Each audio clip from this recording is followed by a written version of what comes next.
Well, hi there. Welcome to Book 49, Week 49.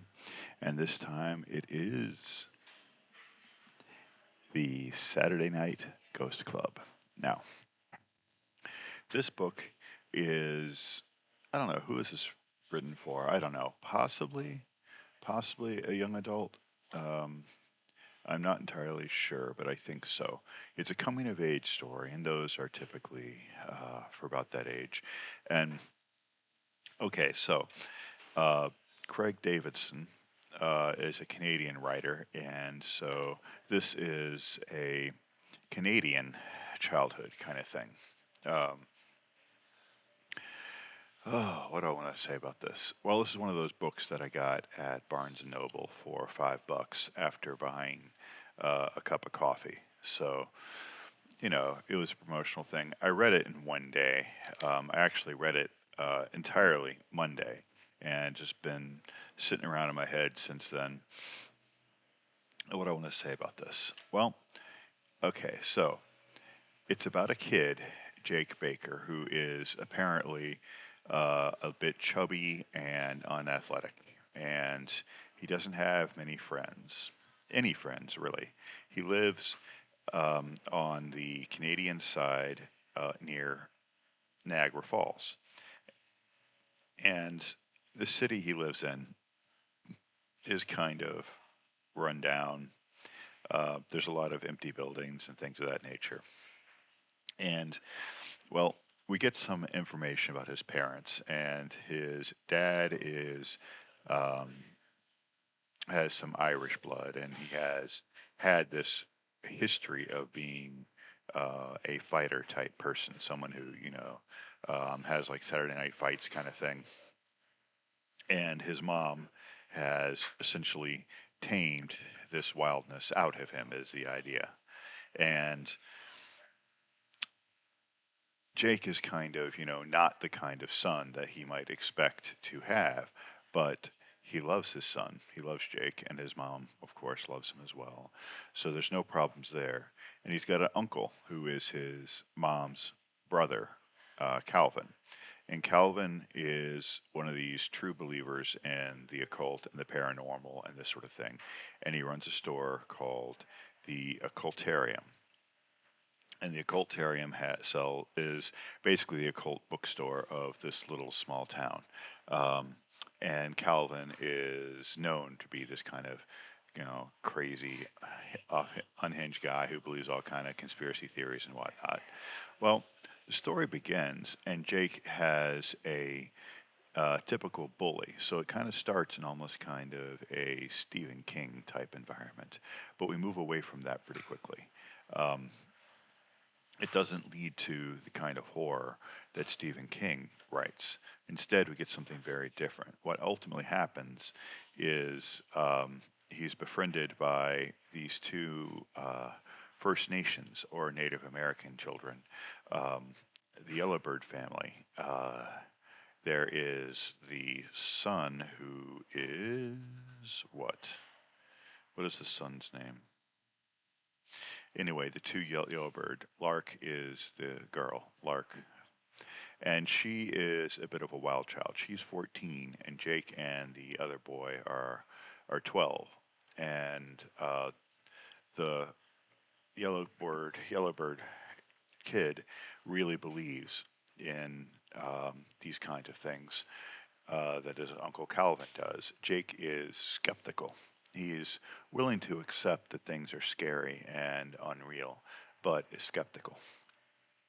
And this deals with this year, this summer, when they're 12, when he comes of age, really, when he starts to put beside some of the way he sees the world as a child and starts taking on some of those more adult or rather teenage kind of approaches to life.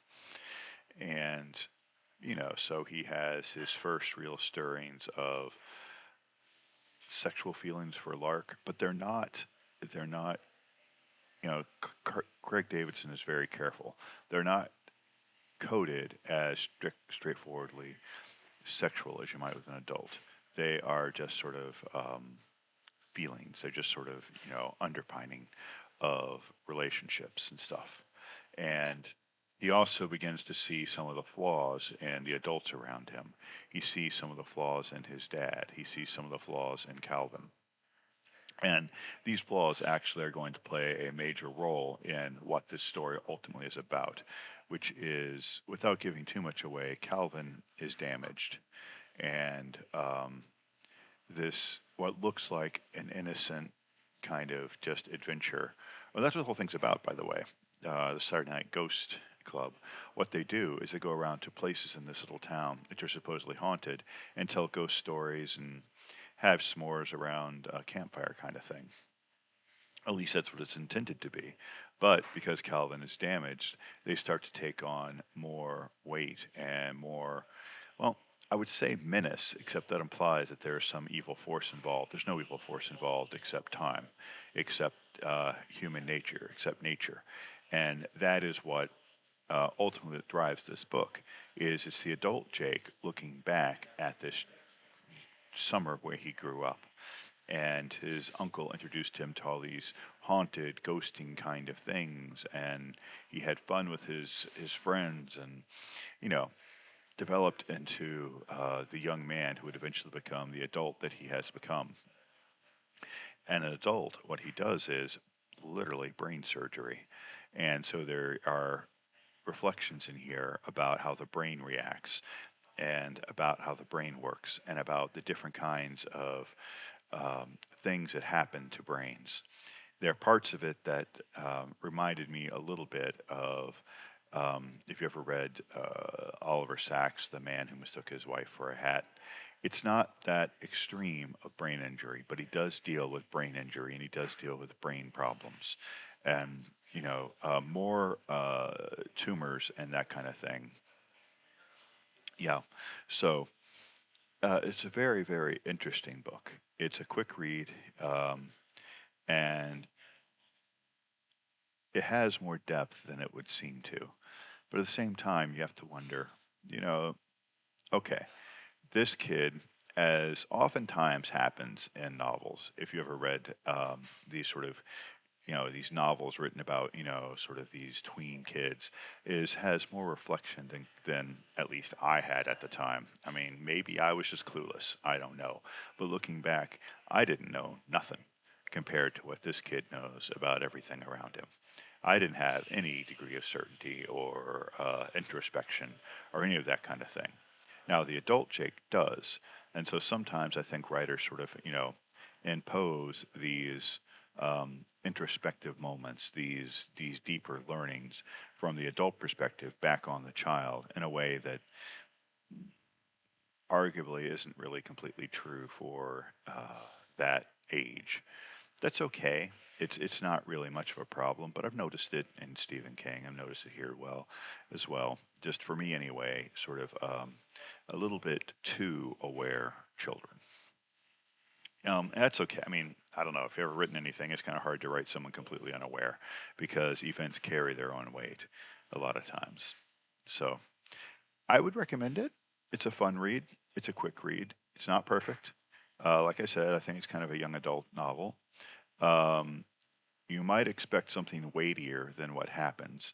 Uh, it does kind of sort of set you up to think that there might be something actually really supernatural going on. Well, this is a spoiler I will give. There is not. There is absolutely no supernatural going on here. This is a very naturalistic story, um, but I think a very good one, and very much about the bond between, ultimately, between parents and children, or between one generation and the next, and arguably also about siblings, because after all, Calvin is his mother's brother, and we do get some commentary from his mother about him. And so, yeah, good book, a bit of a quiet read. Like I said, there are some scenes that get a little bit intense, a little bit spooky. There is one memorable scene where they face the real adult possibilities of how um, evil men treat children. but they escape it without any real consequences, which in a way seems earned in the book. At the same time, you see that Lark Yellowbird kind of goes off the rails at some point, and maybe his treatment like this that causes it. It's hard to say, um, but ultimately, good book.